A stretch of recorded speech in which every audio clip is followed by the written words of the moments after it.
Olá, tudo bem com vocês? Vamos continuar com este nosso passeio pelos tipos de mutação, falando especificamente hoje de como interpretar as alterações das mutações gênicas, ou seja, aquelas nossas alterações pontuais na sequência de DNA. Nós fizemos uma analogia, eu poderia falar da língua portuguesa como um processo para compreendermos essas mutações. Vamos só estabelecer uma regrinha aqui. Eu estou com essa frase composta de 3 letras cada palavra que deve ser lida. Então, ela viu seu bom pai. A única regra aqui que eu quero é que justamente façamos a leitura sempre de 3 em 3 letras. Então, todas as modificações que eu fizer, eu preciso retornar, separar em 3 letras e começar o processo de leitura. Dentro desse contexto, eu poderia realizar a troca de uma letra. Então, o ela viu seu bom pai, aqui na nossa primeira opção, ela via seu bom pai. Na segunda, ela viu teu bom pai. E na terceira, ele viu seu bom pai. Ou seja, nós fizemos pequenas alterações que alteraram não tão radicalmente o nosso sentido, mas que ainda assim modificaram a compreensão geral daquela nossa frase. São mutações que realizaram a substituição de uma única letra, ou seja, mutações ali pontuais. Outra opção seria perder uma dessas letras. Então, a gente poderia, por exemplo, remover esse V que está aqui indicado no viu. Então, o que nós teríamos aqui olhando essa nossa frase? Ela, até aí tudo bem, e o seu bom pai. Ou seja, eu perdi completamente o sentido aqui da nossa frase. Por quê? Porque eu alterei a fase de leitura, eu alterei o nosso quadro de leitura da frase. Percebam, antes da alteração, antes do nosso V que foi removido, o ela aqui, nós não observamos nenhuma alteração. O ela se manteve igual. Mas a partir do ponto onde ocorreu a remoção dessa nossa letra, nós temos uma alteração completa do sentido da nossa frase, justamente porque estamos alterando a fase, o quadro de leitura da mesma. Uma terceira opção seria quando você ganha uma letra, ou seja, você insere aqui em nossa frase uma nova letra. Então, colocamos ali no viu um A e deslocamos todo mundo adiante. Então, ao fazer essa inserção da letra A, nós temos aqui ela vai, use o MPA e, novamente, a frase a partir do ponto de inserção. Perceba que o ponto de inserção em si não mudou tanto. Passamos de viu para vai. Mudou completamente o sentido, mas ainda assim está muito mais próximo do que use o MPA. Por quê? Porque a partir daquele ponto, com, de novo, a alteração da fase de leitura, você altera drasticamente a informação que está ali presente e, consequentemente, pode modificar o significado por completo daquela frase. Vamos começar então com a dedução de algumas alterações e as suas consequências na sequência. Por exemplo, temos aqui essa sequência selvagem, chamada de wild type, na qual temos os códons aqui definidos, eu já estou dando o quadro de leitura para vocês, e a nossa direção aqui do 5' para o 3'. Então, o primeiro códon é o A, C, A. Se nós olharmos aqui, então nós temos o nosso A, C, A. Então, podemos ler o A, G, então nós vamos ter o A, G, e assim sucessivamente. Realizando aqui o processo de tradução, exatamente da mesma sequência, nós teremos os aminoácidos aqui colocados sequencialmente, de acordo com a nossa tabela do código genético. Nós podemos, então, resguardar essa nossa sequência wild type aqui e realizar uma substituição de um único nucleotídeo na mesma. Então, percebam aqui um cenário como esse, onde vocês vão observar que ali no códon 3, nós temos a alteração aqui de um A para um G. O processo de tradução, então, ocorrerá da mesma maneira no códon 1, no códon 2, e quando chegarmos ao códon 3, eventualmente, mesmo com a alteração, vocês podem perceber aqui na nossa tabela de A, G, A para A, G, G, nós não substituímos o aminoácido que estava sendo inserido graças à degeneração do código. Se nós continuarmos, o próximo, a nossa glicina aqui, não sofre nenhuma alteração, dado que nós apenas alteramos este códon que estava aqui presente. Este tipo de alteração, então, é uma mutação silenciosa ou sinônima, na qual eu substituo um nucleotídeo, mas eu não apresento nenhum impacto na proteína final produzida, no aminoácido selecionado. Temos outras possibilidades de substituição, como por exemplo essa aqui, que agora está alterando aqui a segunda posição do nosso terceiro códon. Então, de AGA, nós fomos para AAA. Então, olhem aqui, A. Então, nós temos agora uma alteração para uma lisina. Se observarmos, começamos novamente sem nenhuma alteração, até que agora substituímos uma arginina por uma lisina. Nós temos exatamente a mesma substituição que foi vista no slide anterior, onde nós estamos trocando um único nucleotídeo, mas percebam, dado a necessidade de conferirmos como ficou o quadro e qual foi a relação com a nossa tabela do código genético, nós alteramos bem mais drasticamente. Então, nós temos agora uma situação em que glicina posterior também não é alterada e observamos uma mutação do tipo missense, ou seja, uma mutação em que você altera o aminoácido codificado. Entretanto, nós devemos olhar com um pouquinho mais de cuidado para os aminoácidos que estão aqui em jogo. Ou seja, nós temos a arginina aqui em cima, onde temos a posição ácida aqui, o nosso N, e aqui o nosso C terminal, aqui, o nosso N na posição amino, e aqui embaixo a lisina da mesma maneira, amino e ácido. Percebam que o nosso R, a nossa cadeia lateral do aminoácido, ela é muito similar entre os dois. Sendo ela similar entre os dois, o que nós observamos é uma mutação missense, que é conservadora, ou seja, você não tem uma probabilidade muito alta de alterar drasticamente a função daquela proteína. Outra possibilidade é novamente realizarmos a substituição de nucleotídeo, mas agora vamos substituir o mesmo G por um T aqui nessa posição, tendo um ATA. Se olharmos aqui na nossa tabela novamente, nós vamos ver o A, o U e o A. Ou seja, nós não alteramos o primeiro aminoácido, não alteramos o segundo, e na alteração aqui do terceiro aminoácido de uma arginina para uma isoleucina, nós, frente à alteração de nucleotídeo, modificamos esse aminoácido. O quarto continua sendo uma glicina, porque nós não modificamos nada posteriormente, e temos novamente uma mutação missense. Agora, olhando os aminoácidos que foram substituídos, nós temos que a arginina, então porção ácido, amino, e aqui embaixo a isoleucina, porção ácido e porção amino, apresentam R's ou cadeias laterais bem distintas.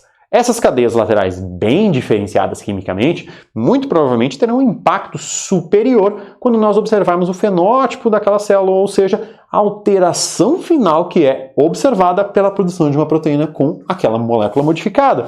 Então nós estamos falando aqui que é uma mutação missense, da mesma maneira que a anterior, mas não conservadora, ou seja, que acaba alterando mais drasticamente aquele aminoácido e, consequentemente, é uma probabilidade maior de alterar a função de maneira mais radical. Podemos continuar no nosso desbravar de mutações que envolvam a substituição de um nucleotídeo e termos aqui nessa posição, agora não mais no nosso códon 3, mas no nosso códon 2, a alteração de um A para um T. Então, nós temos ACA, TAG. Se nós olharmos aqui na nossa tabela, convertendo esse T para um U, então, U, A, G.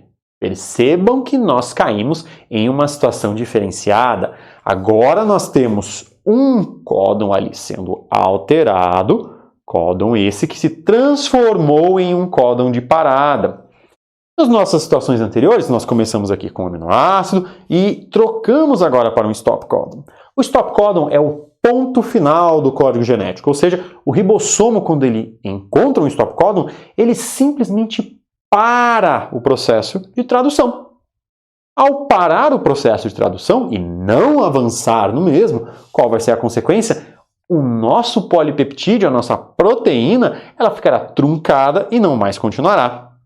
Assim sendo, eu não continuo o processo de leitura, eu não tenho mais o códon 3 e o códon 4.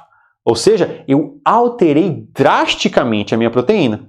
Então nós vimos 4 exemplos com mutações que são apenas substituições, partindo de uma que não substituiu aminoácido nenhum, uma que substituiu por um aminoácido com uma leve diferença, uma substituiu por um aminoácido com maior diferença, e agora essa nossa última, que seria a mutação nonsense, ou mutação sem sentido, na qual eu substituí um aminoácido por um códon de parada. E aí sim, eu influenciei não só aquele aminoácido, mas todo o decorrer da proteína, única e exclusivamente com uma substituição de um nucleotídeo. Por isso é importante compreender e interpretar essas substituições frente a diversas características, especialmente levando em consideração a tabela do código genético. Então, em resumo, nós podemos ter aqui a nossa sequência wild type, a nossa sequência selvagem, da qual nós podemos ter uma mutação sinônima ou silenciosa, na qual nós não substituímos o aminoácido. Nós podemos ter uma mutação missense, uma mutação que você está trocando o sentido, mas que seja conservadora, onde você troca aminoácidos com características químicas similares. Outra possibilidade é realizar uma mutação missense, não conservadora, onde nós realizamos a troca por aminoácidos de características químicas distintas. E por fim, em última possibilidade, nós podemos ter aqui uma mutação nonsense, onde nós adicionamos um stop codon e temos um resultado possivelmente mais drástico envolvendo uma mutação de um único nucleotídeo no DNA. Vamos avançar nesse nosso processo, tentar compreender o que pode acontecer se eu inserir um nucleotídeo. Vamos imaginar aqui, então, eu tenho ACA, ACA, e eu iria para AAG, aqui AAG, só que eu inseri um G nessa posição. Então agora o meu quarto nucleotídeo é um G. Qual será a forma, primeiro, que a nossa célula irá realizar a leitura desse nosso RNA durante um processo de tradução no ribossomo? Qual dessas possibilidades é a mais provável? Percebam aqui que a primeira delas envolve a necessidade de pular essa informação, pular esse nucleotídeo que está aqui presente, coisa que o ribossomo não teria por que fazer. O ribossomo, ele vai, depois de fazer o scan e encontrar a nossa metionina inicial, ele vai ler sempre as trincas sequenciais. Justificativa também que invalida essa nossa questão, essa nossa alternativa C, porque não teria motivo para pular este nosso códon que sofreu alteração aqui.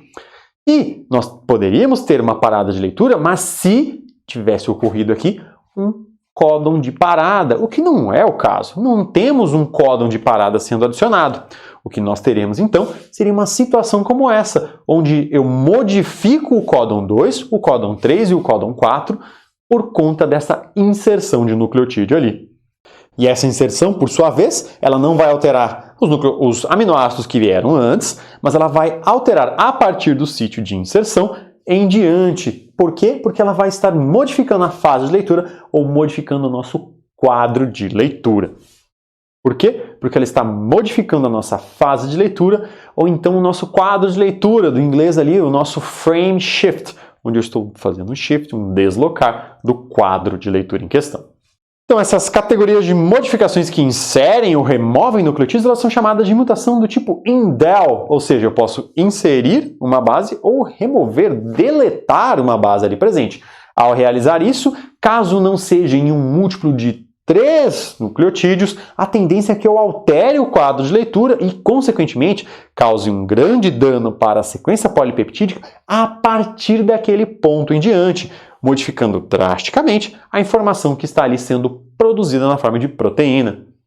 Assim, mutações de quadro de leitura como essa aqui, por exemplo, onde nós temos a inserção de um par aqui, inserção de um C aqui em cima, por exemplo, nós vemos um efeito que não ocorre no início da sequência, mas do ponto em que ocorreu a inserção em diante. Caso essa inserção seja um múltiplo de 3, como nós podemos observar aqui, ela não vai ter um efeito tão danoso. Essas alterações, então, elas podem ter um efeito um pouquinho diferente quando nós olhamos para o aminoácido em que elas estão ocorrendo, para o códon em que elas estão ocorrendo. Vamos perceber aqui, temos aqui a minha sequência original, da qual eu vou remover o nucleotídeo. Então percebam que quando eu faço o processo de remoção deste C que está aqui em vermelho, eu vou ter no final, nesta posição, uma prolina da mesma maneira, porque o C que estava aqui foi deslocado para o outro códon e manteve uma prolina. Então o aminoácido que eu realizei a deleção não foi modificado. Entretanto, a partir daquele ponto em diante, eu modifiquei toda a sequência de aminoácidos. Por isso é importante, após realizar uma modificação de quadro de leitura, refazer a avaliação ali para observar se o aminoácido que foi diretamente alterado vai sofrer ou não alterações. Nós poderíamos remover 2 nucleotídeos. Percebam que nessa situação eu vou tirar o primeiro C e o segundo C. E qual vai ser a consequência? Eu vou continuar com uma prolina nessa posição. Por quê? Porque se eu falar em CCC ou CCA, eu terei prolina da mesma maneira. Entretanto, aqui as alterações posteriores se tornaram ainda mais drásticas, porque eu acabei criando um stop codon prematuro aqui que surgiu na minha sequência, que eu não observava esse stop codon antes. Então, por mais que novamente eu não tenha alterado o códon específico que em função do aminoácido que ele produz, onde ocorreu a mutação, eu alterei drasticamente o restante da nossa proteína. Por fim, eu poderia remover 3 nucleotídeos. Se eu remover esses 3 nucleotídeos da prolina, CCC, percebam que agora finalmente eu removi a prolina, eu alterei a prolina que até então eu não tinha conseguido modificar. Só que daquele ponto em diante eu não tive uma alteração drástica. Percebam aqui que eu tenho histidina, arginina e asparagina aqui, tal qual embaixo. Ou seja, eu modifiquei removendo aquela trinca, aquele códon, consequentemente removendo aquele aminoácido, mas não alterei o restante dessa nossa sequência. E se eu realizar uma remoção, por exemplo, de um múltiplo de 3, como no exemplo anterior, mas não um códon perfeito? Porque aí nós removemos a prolina, então aquele aminoácido foi alterado. Se eu remover, por exemplo, aqui nesse cenário, esse meu AUG, CCC, eu vou remover o G e o C. Qual vai ser a consequência? Percebam aqui que eu vou ter um ACC, CAU, ou seja, alterei aqui minha metionina, que foi modificada em relação a um possível aminoácido que existisse antes ou não.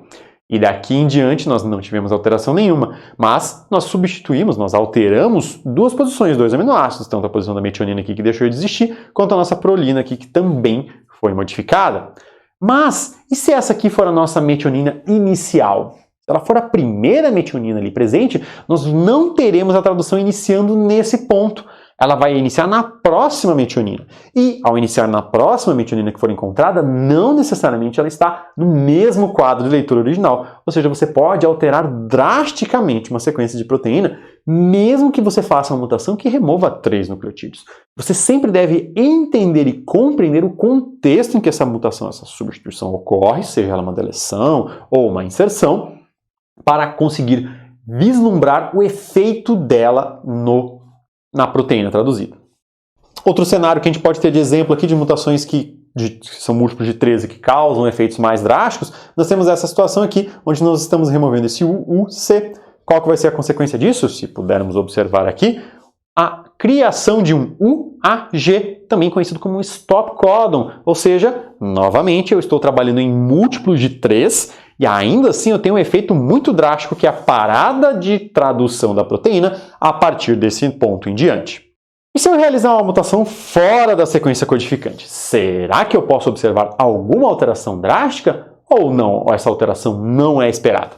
Nós poderemos ter mutações que são neutras, ou seja, que ocorrem em regiões que não têm função regulatória, não codificam proteínas, não fazem parte de um fator de transcrição, não faz' parte de uma porção 3' TR que pode estar sendo regulada por exemplo, um microRNA ou outra sequência.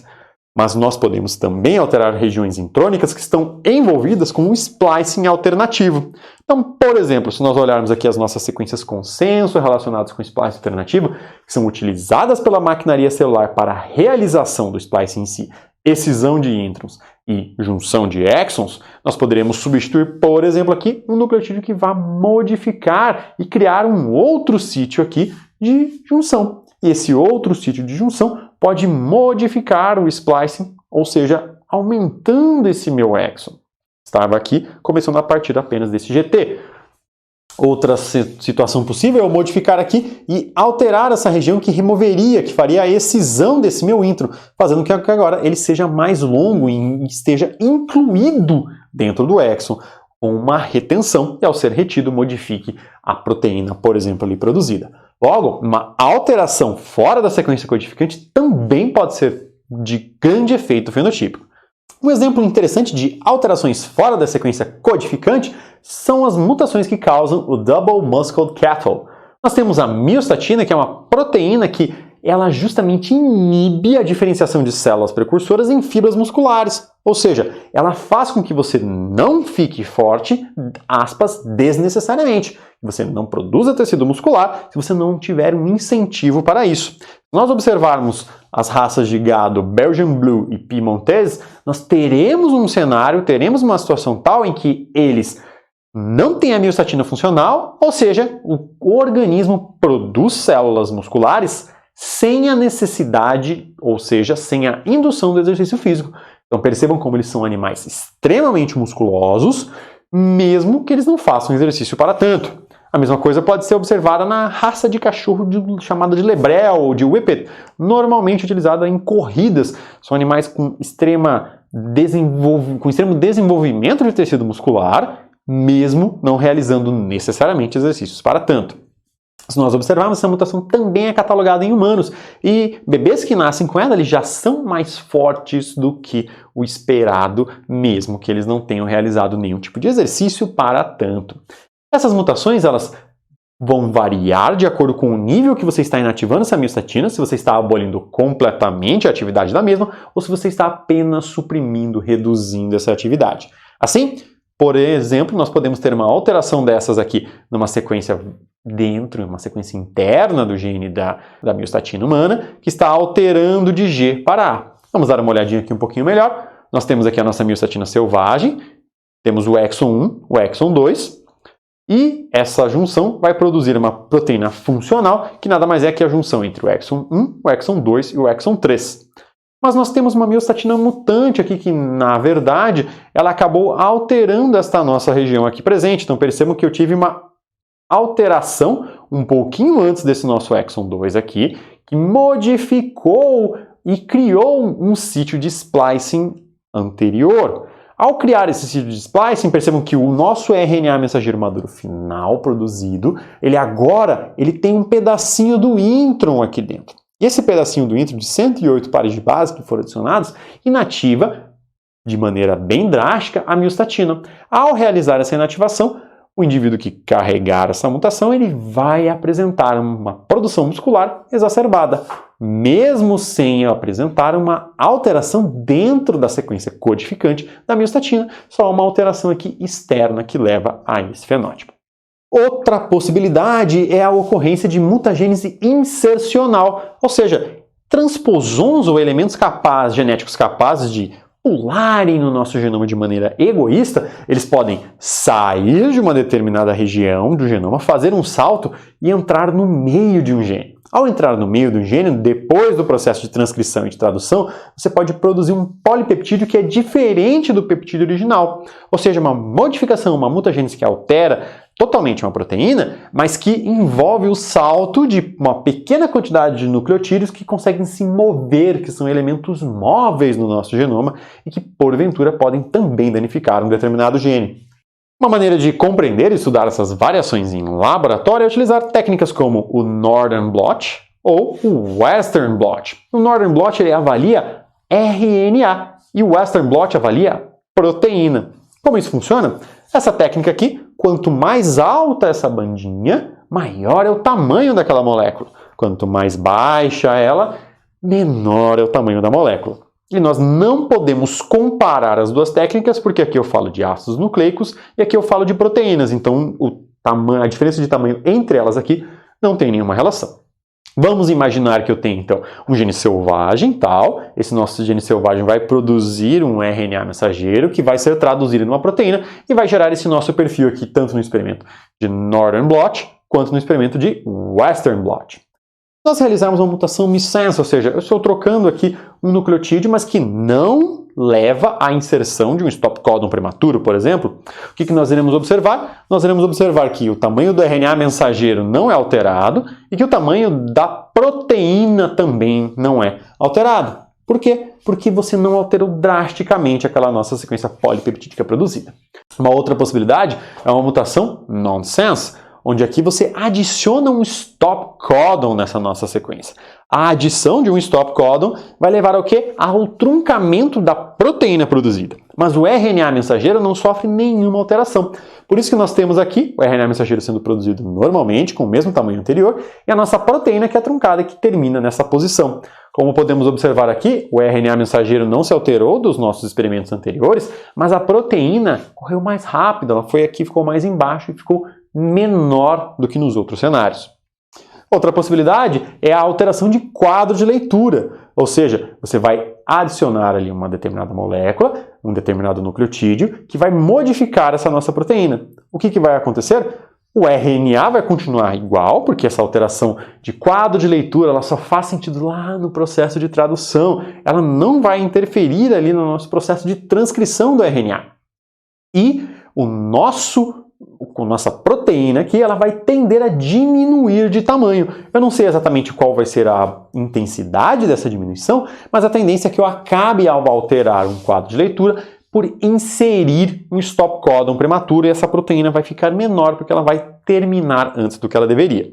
Em última instância, nós temos aqui uma terceira probabilidade, onde eu estou mudando uma sequência regulatória, ou seja, eu estou fazendo uma mutação que não fica na sequência codificante daquela proteína. Estou, por exemplo, fazendo uma mutação na região promotora da mesma.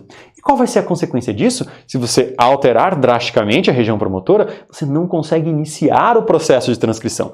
E ao não iniciar o processo de transcrição, você não tem RNA. E ao não ter RNA, você não tem proteína. Logo, no nosso experimento, tanto de Northern quanto de Western, nós não teremos detecção daquelas duas biomoléculas. Ou seja, eu fiz uma alteração tal fora da sequência codificante e que foi, neste nosso cenário, a mais drástica de todas, pois ela alterou tanto o RNA quanto o nosso produto final, tanto a nossa proteína. Ou seja, dependendo do tipo de mutação, você vai ter um efeito sobre cada uma das moléculas do fluxo da informação biológica distinto. Caso você precise rever algum conceito que nós trabalhamos aqui nesse vídeo, eu sugiro que você desça na descrição do mesmo. Ali você irá encontrar a minutagem dos tópicos específicos e pode clicar nela e ir para uma posição específica. Ou então, utilizar aqui na própria barra do vídeo e escolher o capítulo do seu interesse. Até mais e bons estudos!